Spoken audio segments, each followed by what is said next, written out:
Disney's Snow White remake may melt enough in its second weekend for Amazon MGM's actioner, A Working Man, to open on top of the box office. The close matchup for first will only yield a modest prize, though, as other new features like A24's Death of a Unicorn and Universal's The Woman in the Yard post more muted openings. A Working Man led the way on Friday, earning $5.6 million across its opening day and preview screenings from 3,262 locations. The R-rated action conspiracy thriller, which sees Jason Statham reteaming with director David Ayer just over a year after the pair bowed The Beekeeper, is also getting boosted ticket prices from some premium large-format auditoriums like Dolby and 4DX, now projecting a $15.6 million debut.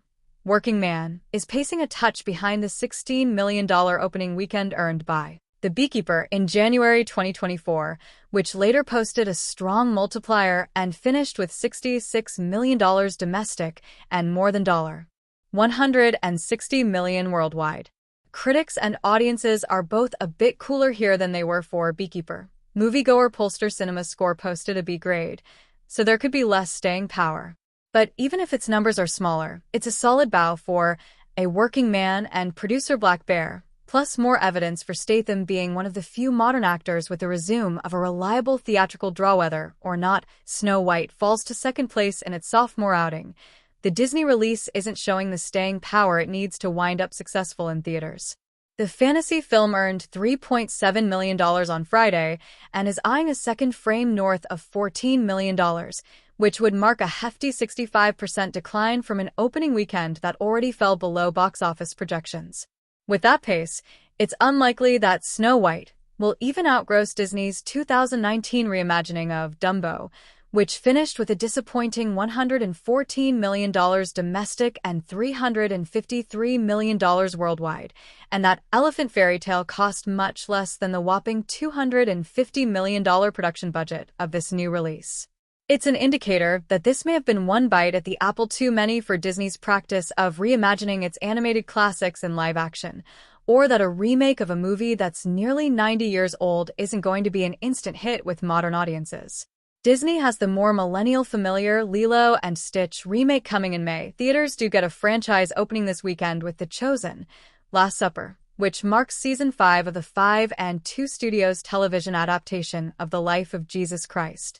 As the title would indicate, the biblical series is about to reach a climactic betrayal.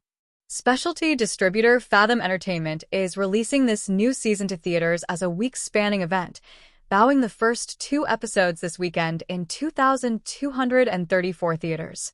This first edition of The Chosen, Last Supper, earned $5 million across Friday and preview screenings, putting it on track to surpass the $7.2 million franchise best weekend earned by The Chosen Season 4, Episodes 1-3, in February 2024. Fathom will debut 2 more packages of new episodes over the next few weeks ahead of Easter. Despite Fathom's growing success with The Chosen, Last Supper marks the banner's last rodeo with the series, as 5 and 2 Studios and global distributor Lionsgate have made a deal with Amazon to stream the final 2 installments as feature-length films. The new agreement also includes a theatrical release component. Opening further down the charts, Universal's PG-13 horror play The Woman in the Yard isn't pulling up too many seats after earning $3.6 million across Friday and previews from 2,842 locations. The Blumhouse production, which stars Danielle Deadwyler and marks director John Collatsera's return to horror, will land in 4th place. It has respect among auteurists, though reviews are largely negative and audiences aren't receptive either, a C- grade on CinemaScore. But as is the Blumhouse brand, Woman in the Yard was not a hefty financial investment, with a $12 million production budget.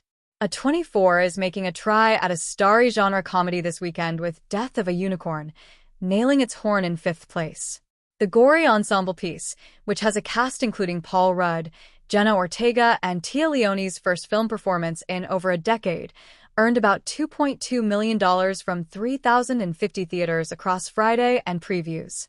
Critics weren't exactly enthusiastic about Unicorn out of its South by Southwest premiere earlier this month, and the film isn't really catching on with audiences either, a B- grade on CinemaScore. It's another unrealized breakout for A24, which also failed to ignite with the horror satire Opus earlier this month.